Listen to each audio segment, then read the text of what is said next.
నాకు ఇన్‌స్టాలో ఒక మెసేజ్ వచ్చిందనమాట. ఫస్ట్ ఆ మెసేజ్ చదివినాక, వాళ్ళ స్టోరీ విన్నాక నేను చాలా అంటే చాలా ఎమోషనల్‌గా ఫీల్ అయ్యా.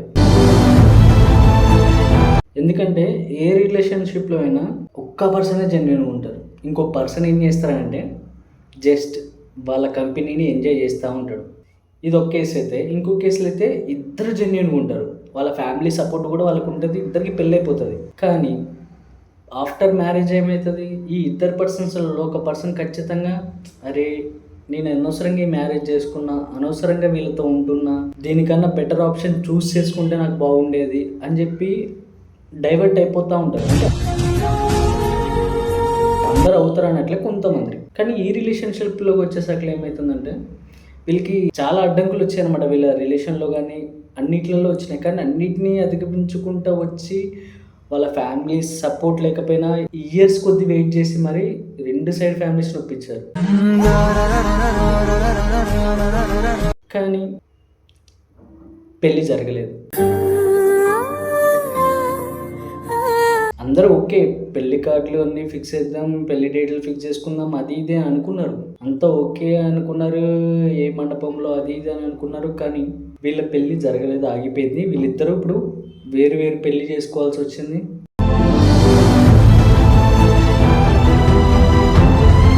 లైఫ్‌లో ఎక్కడో చిన్న గిల్టీ ఫీలింగ్ అనమాట. నాకెందుకు ఇలా జరిగిందనేది. స్టోరీకెళ్తే వాళ్ళిద్దరూ ఇంటర్మీడియేట్ నుంచి క్లాస్‌మేట్స్ అనమాట. అయితే ఫ్రెండ్‌షిప్ కాస్త లవ్‌గా మారిపోయింది. వీళ్ళిద్దరు ఇంటర్‌లో హాస్టల్‌లో ఉండేటోళ్ళు. కాబట్టి వాళ్ళకి మొబైల్స్ ఉండకపోయాయి. College, hostel. ఎప్పుడు ఆఫ్టర్ హాలిడేస్ తర్వాతకి హాలిడేస్‌కి ఇంటికొచ్చినప్పుడు ఎట్లున్నావు? ఏం చేస్తున్నావు? కాలేజ్‌లో ఏం జరుగుతుంది? మన ఫ్రెండ్స్‌కి తెలుసా? వాళ్ళకి తెలుసా? వీళ్ళకి తెలుసా స్టోరీ అని చెప్పి అట్లా అనుకుంటూ ఉండేటోళ్ళు. తర్వాతకి అబ్బాయి బాగా చదివేటోడనమాట. బాగా అంటే బాగా చదివేటోడు. క్లాస్‌లో టాపర్ అనమాట. ఈ అబ్బాయి ఏం చేశాడు? హయ్యర్ స్టడీస్ కోసం ఆఫ్టర్ ఇంటర్ అయిపోయాక మహారాష్ట్రలో అమరావతి యూనివర్సిటీలో జాయిన్ అయ్యాడు. జాయిన్ అయిన తర్వాతకి ఏమైందంటే ఈ అమ్మాయికి అమ్మ నాన్న లేరనమాట. ఈ అమ్మాయి ఆఫ్టర్ నార్మల్ డిగ్రీ జాయిన్ అయింది. జాయిన్ అయ్యే తర్వాతకి ఇప్పుడు ఎట్లాగో చిన్నప్పటి నుంచి అమ్మ నాన్న లేరు, వాళ్ళ అమ్మమ్మ వాళ్ళ దగ్గర పెరిగిందనమాట. ఇప్పుడు ఇతను లవ్ చేసిన అతను ఇక్కడ నుంచి ఈమె లైఫ్లో నుంచి వెళ్ళిపోయి మహారాష్ట్రలో జాయిన్ అయ్యాడు. అరే నా లైఫ్లో నేను పుట్టడంతోనే అమ్మ నాన్నని కోల్పోయా. నెక్స్ట్ తర్వాతకి నాకేమన్నా హ్యాపీనెస్ ఉందంటే మా అమ్మమ్మ వాళ్ళే. వాళ్ళ అమ్మమ్మ వాళ్ళ తర్వాతకి నన్ను అంతగా ప్రేమించిన వ్యక్తి ఈ అబ్బాయి. ఇప్పుడు ఈ అబ్బాయి కూడా నా నుంచి వెళ్ళిపోయాడు. నా లైఫ్ ఎప్పుడు ఇంతే ఉంటుంది అని చెప్పి ఏడవడం స్టార్ట్ చేసేది. కాల్స్ చేసి నువ్వు కూడా నాకు దూరం అయిపోయావు అది ఇది అని చెప్పి ఏడవడం స్టార్ట్ చేసేది.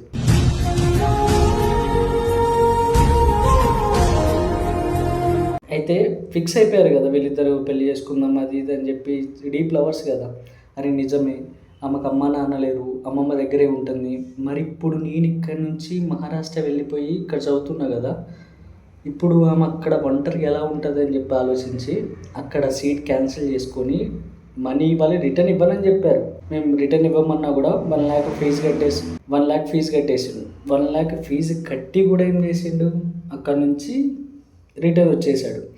రిటర్న్ వచ్చినాక వాళ్ళ అమ్మ వాళ్ళు చాలా తిట్టారనమాట. ఎంత తిట్టినా వినకుండా కూడా నాకు అమ్మాయి ఇంపార్టెంట్ అని చెప్పి అమ్మాయి చదివే కాలేజ్లోనే మళ్ళీ జాయిన్ అయ్యాడు.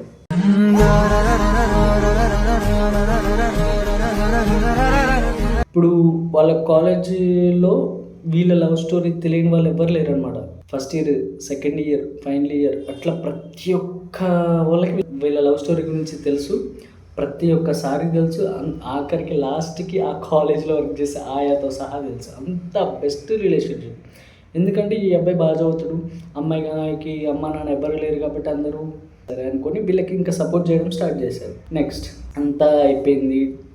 డిగ్రీ కంప్లీట్ చేశారు ఇద్దరు కలిసి. ఇప్పుడు లైఫ్‌లో నెక్స్ట్ ఏంటి? పెళ్లి చేసుకుందాం అనుకుంటే వద్దు, ఎంఎస్సీ కూడా కంప్లీట్ చేద్దాం అన్నారు. కానీ ఇక్కడ అమ్మాయిని పెంచేది ఎవరు? వాళ్ళ అమ్మ నాన్న. కానీ ఇక్కడ అమ్మాయిని పెంచేది ఎవరు? వాళ్ళ అమ్మమ్మ వాళ్ళు. ఇప్పుడు వాళ్ళ అమ్మమ్మ వాళ్ళు ఎంతైనా ఏజ్డ్ పర్సన్స్ కదా, వాళ్ళు ఇంకెన్ని రోజులని చూస్తారు అమ్మాయిని. కాబట్టి వాళ్ళు ఏం చేస్తారు, లేదు పెళ్లి చేద్దామని చెప్పి ఫిక్స్ అయ్యారు. తర్వాతకి ఈ అమ్మాయి చెప్పేసింది వాళ్ళకి, నేను ఇట్లా ఒక అబ్బాయిని లవ్ చేస్తున్నాను, మా క్లాస్మేట్ అతను అది ఇది అని చెప్పింది. అంతా ఓకే. వాళ్ళు కూడా సరే అమ్మ నాన్న లేరు కాబట్టి నీకు ఇష్టమైన అబ్బాయిని పెళ్లి చేసుకో అని చెప్పి ఓకే అన్నారు. ఓకే అని వాళ్ళ పెద్ద మనుషులు అంటే వీళ్ళ అమ్మమ్మ కాబట్టి వాళ్ళ మావయ్యల్ని, పెద్దమ్మ వాళ్ళని వీళ్ళందరినీ పిలిపించి మాట్లాడారు. వాళ్ళు కూడా ఓకే అన్నారు. సరే మన అమ్మాయిని లవ్ చేసి పెళ్లి చేసుకుంటా అంటాడు ఒక అబ్బాయి అని చెప్పి అంతా ఓకే అన్నారు. అబ్బాయి చదువుతాడు, టాపర్, అది ఇది అంటే ఓకే, అంతా ఓకే అన్నారు. కానీ క్యాస్ట్ విషయం వీళ్ళకి అడ్డొచ్చింది. అబ్బాయి మన క్యాస్ట్ కాదు, అంత లో క్లాస్ నువ్వు ఎట్లా చేసినావు అని చెప్పి అమ్మాయిని టార్చర్ చేయడం మొదలుపెట్టారు. అంటే టార్చర్ అంటే మరీ అంత టార్చర్ కాదులే, కానీ ఇక చుట్టూ ఇన్ని మహిళా సంఘాలు గుంపు కూడతాయి కదా, అట్లా మహిళా సంఘాలు డోక్రా గ్రూపులు అందరూ గుంపు కూడినట్టు గుంపు కూడి అమ్మాయిని మధ్యలో కూర్చోబెట్టి అది ఇది మన క్యాస్ట్ పరువేంది, అదేంటి, అందరు చూసి నలుగురు చూసి ఏమంటారు, ఆ క్యాస్ట్ అబ్బాయిని చేసుకుందాం అని చెప్పాను అంటారు. నిజంగా చెప్తున్నా, ఈ రోజుల్లో కూడా క్యాస్ట్ ఉందంటే నిజంగా క్యాస్టే ఉంది. నువ్వు కొంతమంది ఎట్లున్నారంటే నువ్వు ఇట్లా టచ్ చేసినావు అనుకో, వెనక్కి తిరిగి ఎవరు నువ్వు, నన్ను ఎందుకు టచ్ చేసినావు, ఏ క్యాస్ట్ నీది అంటారు. బ్రో నేను మీ క్యాస్ట్ అంటే నువ్వు మా క్యాస్ట్, టచ్ చేయి, ఇక్కడ టచ్ చేయి, ఇక్కడ టచ్ చేయి అంటారు. అదే నువ్వు మా క్యాస్ట్ కాదని తెలిస్తే నువ్వు మా క్యాస్ట్ కాకపోయినా నువ్వు నాకు హాయ్ ఎట్లా చెప్పినావు అనే స్టేజ్కి వస్తారు.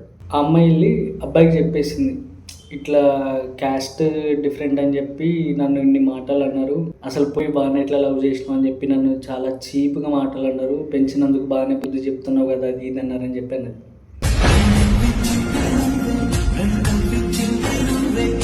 వీళ్ళకి ఏం చేయాలో తెలియక ఈ అబ్బాయి వాళ్ళ ఇంట్లోకి వెళ్ళి మాట్లాడారు. ఫస్ట్లో వాళ్ళు కూడా చదువుకోకుండా ఇప్పుడే లవ్ ఏంటి అది ఇది అన్నట్లు ఉన్నారు. కానీ ఈ అమ్మాయి సిచ్యువేషన్ తెలుసుకొని అరే ఆమెకి అమ్మ నాన్న లేకపోవడం ఏంటి, మేము ఉన్నాం కదా అని చెప్పి వెళ్ళి మాట్లాడారు. వీళ్ళ అమ్మ నాన్న వెళ్ళి అమ్మాయి వాళ్ళ చుట్టాలతో మాట్లాడారు. ఏమవుతుంది, పెళ్లి చేసుకున్నారు కదా, ఈ రోజుల్లో కూడా క్యాస్ట్ చూస్తారా, ఇప్పుడు ఇన్ కేస్ మీ అమ్మాయిని చేసుకున్నాడు మంచిగా చూసుకుంటాడా అది ఇది అని చెప్పి అన్నారు. సరే అని చెప్పి వాళ్ళు కూడా నిజమే కదా అని చెప్పి ఒప్పుకొని ఇద్దరు రెండు ఫ్యామిలీస్ మాట్లాడుకొని ఇప్పుడు వద్దు, ఎంఎస్సీ చేస్తున్నారు కదా, ఎంఎస్సీ కంప్లీట్ అయ్యాక చేద్దామని చెప్పి ఆగారు 1 year. ఆ ఎంఎస్సీ కూడా కంప్లీట్ అయిపోయింది. ఇప్పుడు ఎంఎస్సీ కంప్లీట్ అయిపోయాక ఇక రెండు ఫ్యామిలీస్ కూర్చొని మాట్లాడుకోవడం, పంతులు గారిని పిలవడం అదంతా అయిపోయింది. ఫస్ట్ జాతకం చూస్తారు కదా, జాతకంలో వీళ్ళిద్దరు ఇన్ కేస్ ఈ అబ్బాయి కనుక ఈ అమ్మాయిని చేసుకుంటే ఈ అబ్బాయికి ప్రాణాలకి చాలా ప్రమాదం, కీడొస్తుంది,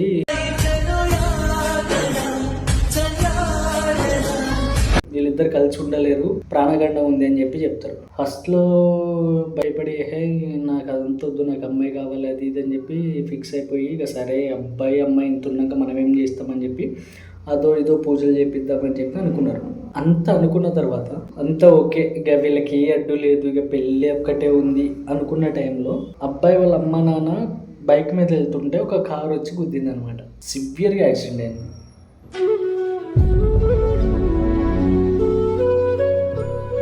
వాళ్ళ అమ్మ నాన్న మినిమం 1.5 months హాస్పిటల్లోనే ఉన్నంత సివియర్గా అయిపోయింది యాక్సిడెంట్. ఇది కాస్త ఇక చుట్టాల నుంచి వీళ్ళ నుంచి ఇక అరే నిజమే అమ్మాయికి అబ్బాయికి ఇట్లా జాతకంలో ఎట్లుందంట అని చెప్పి అనుకోవడం మొదలుపెట్టారు. ఇంత అనుకున్నా కూడా సరేలే వద్దు అది ఇది అని చెప్పి నెగిటివ్ ఫీలింగ్స్ వస్తున్నాయి ఇంకా రెండు ఫ్యామిలీస్కి. కానీ అమ్మాయి అబ్బాయి స్ట్రాంగ్ ఉన్నారు. ఈ అబ్బాయి అయితే నాకు ఏదైనా పర్లేదు, నాకు అమ్మాయి కావాలి, అమ్మాయి నేను ఇట్లా వదలలేనని చెప్పాడు. సరేలే ఇక అమ్మాయి అబ్బాయి ఇంతగానో ఇష్టపడతాను, మనం ఏం చేస్తాం, ఈ జాతకాలు అవన్నీ కాదు, ముందు వాళ్ళ ప్రేమను చూద్దామని చెప్పి అనుకున్నారు. అంతా ఓకే, అంతా సెట్ అయిపోయింది. వాళ్ళ అమ్మ నాన్న డిశ్చార్జ్ అయ్యి 1 month అయిపోయినాక వీళ్ళకి ఎంగేజ్మెంట్ ఫిక్స్ చేశారు. ఆ ఎంగేజ్మెంట్ ఫిక్స్ చేసినప్పుడు ఈ అబ్బాయి వాళ్ళ ఫ్రెండ్స్ అంతా పార్టీ చేసుకోవడానికి అని ఇట్లా వెళ్తుంటే వీళ్ళ మమ్మీ వాళ్ళకి ఏ రోజు అయితే యాక్సిడెంట్ అయిందో 2 months తర్వాతకి అదే రోజు 26th యాక్సిడెంట్ అయిపోయింది. కానీ ఇక్కడ హైలైట్ ఏంటంటే అసలు వాళ్ళు తీసుకెళ్ళి అంటే వాళ్ళు ఒక ఆటోలో వెళ్ళారు. అంటే ఫ్రెండ్సే కాబట్టి వాళ్ళ ఫ్రెండ్దే ఆటో, దాంట్లో ఇక వెళ్ళారు. ఆ ఆటో నుజ్జు అయిపోయింది. కానీ ఒక్కరు కూడా ఒక ప్రమాదం జరగలేదు. ఇంత స్క్రాచెస్ కూడా అంటే ఒక డ్రైవింగ్ చేసే అబ్బాయికి ఒక్కోడికను ఇక్కడ ఆటోకి సైడ్లో కూర్చున్న 2 అబ్బాయిలకి అయిపోయింది. ఇక అమ్మాయికి ఇక మైండ్లో ఫిక్స్ అయిపోయింది, ఇప్పుడు ఈ అబ్బాయి నేను చేసుకున్న మాత్రం ఖచ్చితంగా ఈ అబ్బాయికి ఏదో ఒకటి అవుతుంది. ఇప్పుడు నా ప్రేమ కోసం ఈ అబ్బాయిని నేనైతే బలి తీసుకోలేను. ఎందుకంటే నాకు చిన్నప్పుడే నేను పుట్టంగానే మా నాన్న చనిపోయిండు.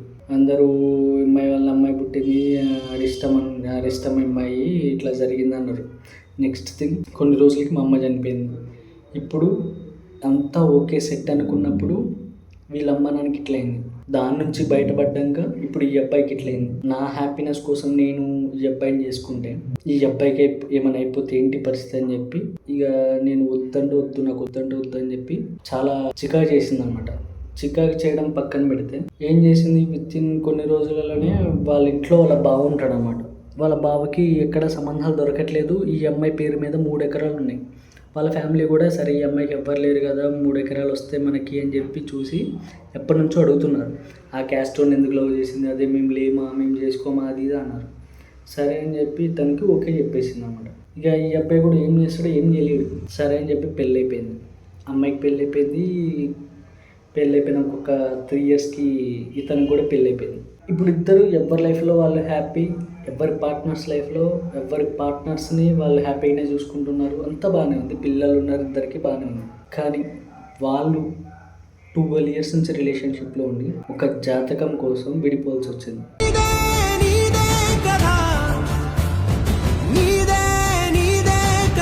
ఆ అబ్బాయి నాకు మెసేజ్ చేశాడు, అందరూ అమ్మాయిలు చీట్ చేసే వాళ్ళే కాదు బ్రో, జెన్యున్గా ఉండే వాళ్ళు కూడా ఉంటారు అని చెప్పి. కానీ ఇక్కడ నాకు నచ్చింది ఏంటంటే, సరే సిచ్యువేషన్ తగ్గట్టు మనం యాక్సెప్ట్ చేయక తప్పదు నిజాన్ని. కానీ క్యాస్ట్ అడ్డొచ్చింది వీళ్ళ ప్రేమకి, కానీ దాన్ని అధిగమించి మరి వీళ్ళు ఒప్పించుకోగలిగారు. అంతా ఓకే, కానీ జాతకం వీళ్ళని విడదీసింది. అదేంటో అందుకే ఫస్ట్లో స్టార్టింగ్ చెప్పాను, రిలేషన్షిప్లో ఇద్దరు జెన్యున్గా ఉంటారు, ఒకరు జెన్యున్గా ఉంటారు, ఇంకొకరు యూజ్ చేసుకుంటారని చెప్పి. ఇంకో సిచ్యువేషన్లో ఇద్దరు జెన్యున్గా ఉంటారు కానీ ఫ్యామిలీ ఒప్పుకోరు. ఇంకో సిచ్యువేషన్లో ఇద్దరు జెన్యున్గా ఉంటారు, ఇద్దరు ఫ్యామిలీస్ ఒప్పుకుంటే పెళ్ళి కూడా ఫిక్స్ అయిపోతారు, కానీ జాతకాలలో అదేంటో.